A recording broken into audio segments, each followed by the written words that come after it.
Everybody, this is Obulish. Today we are going to start one more topic is a waveguide.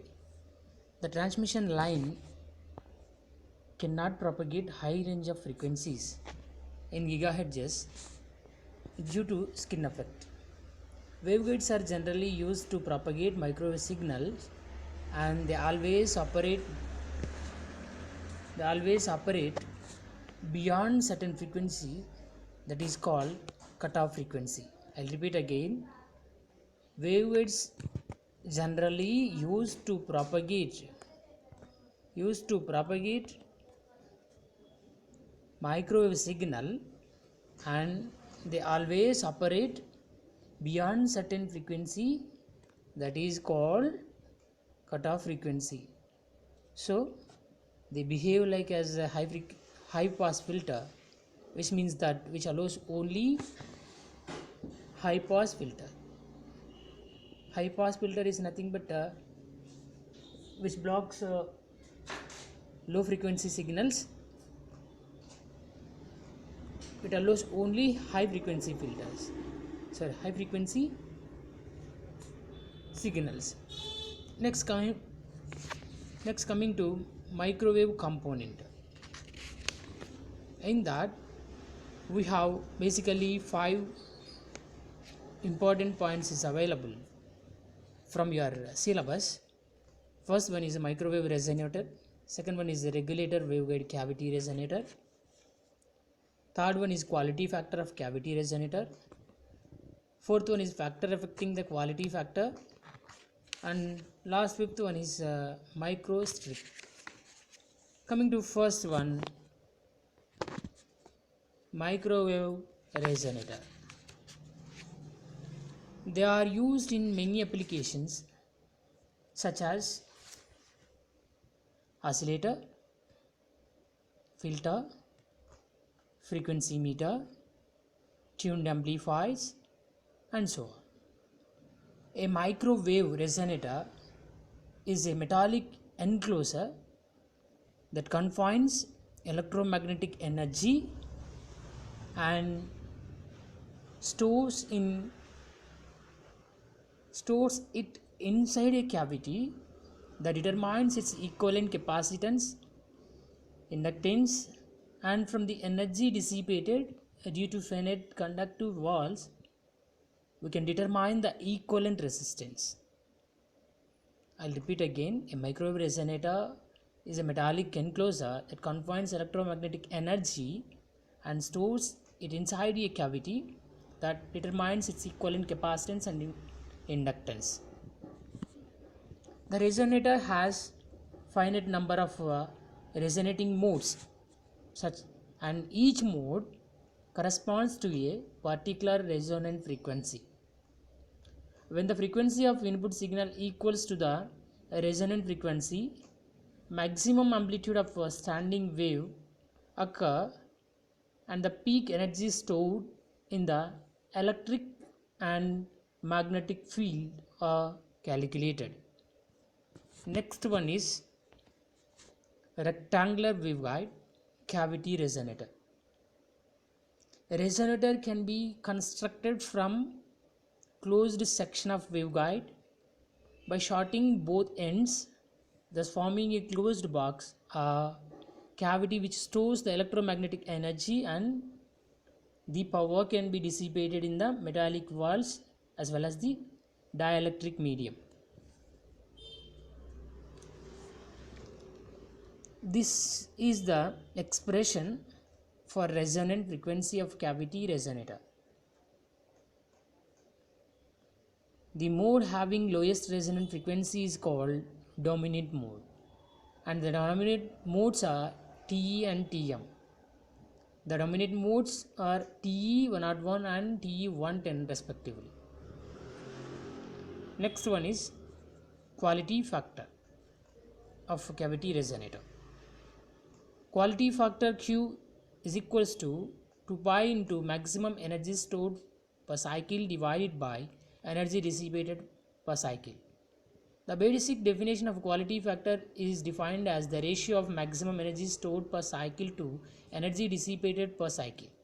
So this is the basic definition, and the expression for quality factor of a cavity resonator Q is equals to 2 pi into maximum energy stored per cycle to energy dissipated per cycle. Next one is factors affecting the quality factor. Factors affecting the quality factor. The quality factor depends on two factors. The first one is lossy conducting walls and the second one is lossy dielectric medium.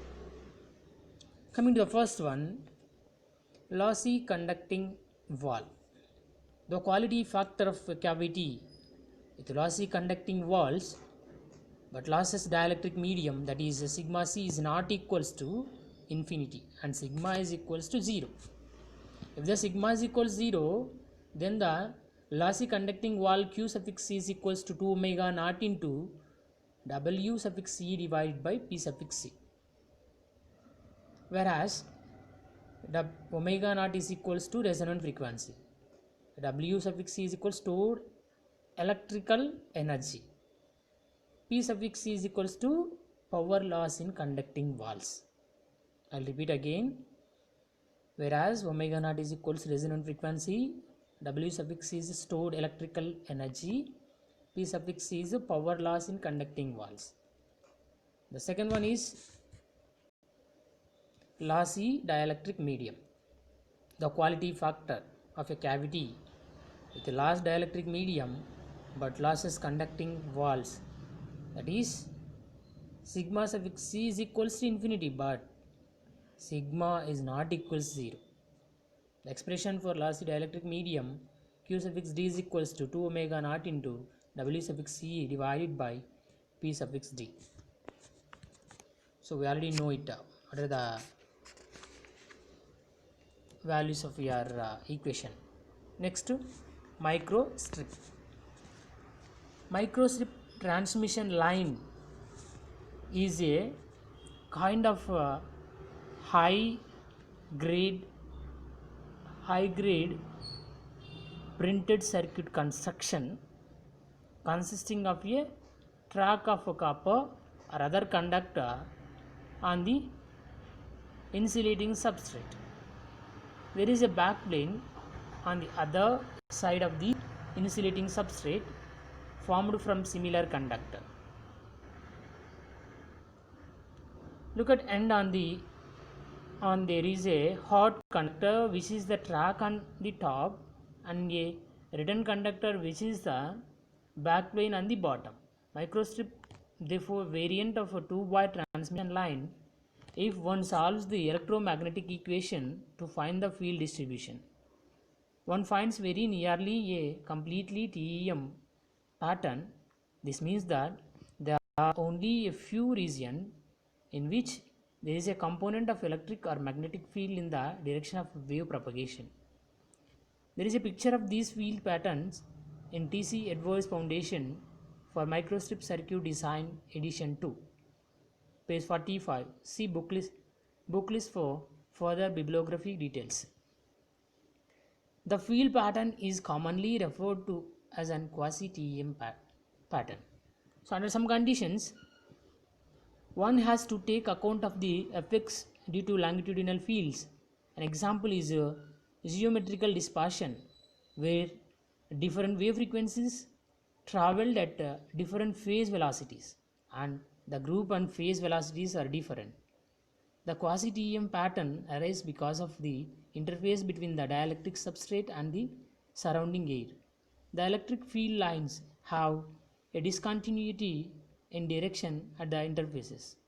The boundary conditions for electric field or the normal component of the electric field times the dielectric constant is continuous across the boundary. Thus the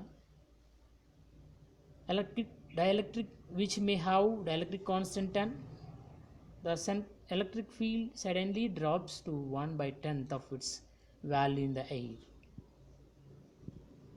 Next one is waveguide cutoff frequency.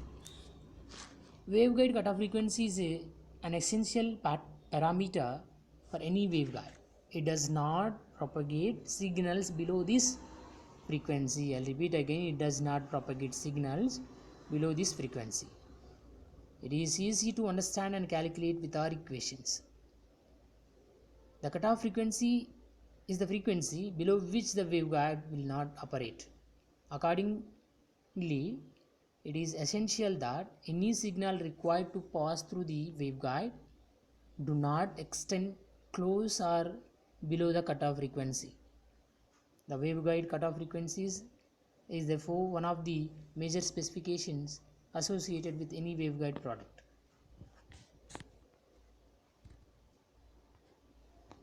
Next one is waveguide cutoff frequencies basics. Waveguide will only carry or propagate the signals above a certain frequency known as the cutoff frequency. I'll repeat again. Waveguides will only carry or propagate the signals above a certain frequency known as the cutoff frequency.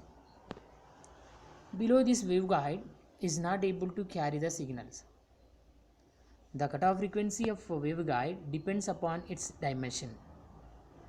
In the view of mechanical constraints, this means that waveguides are only used for microwave frequencies.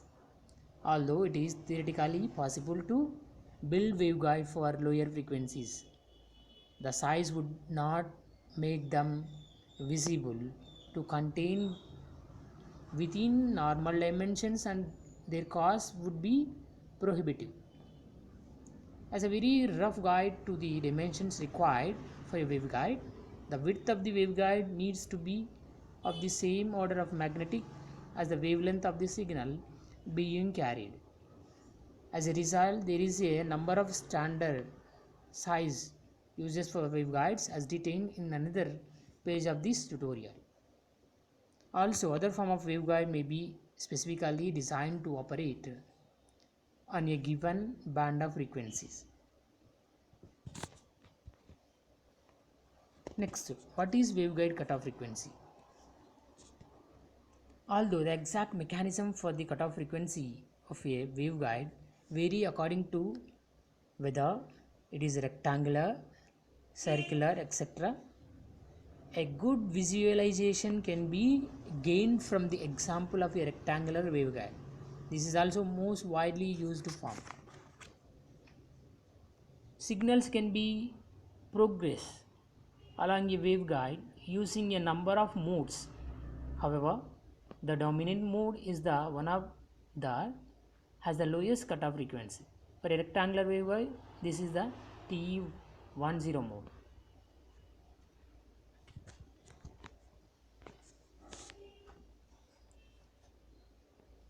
Next, rectangular waveguide cutoff frequency. We will discuss next class. Thank you.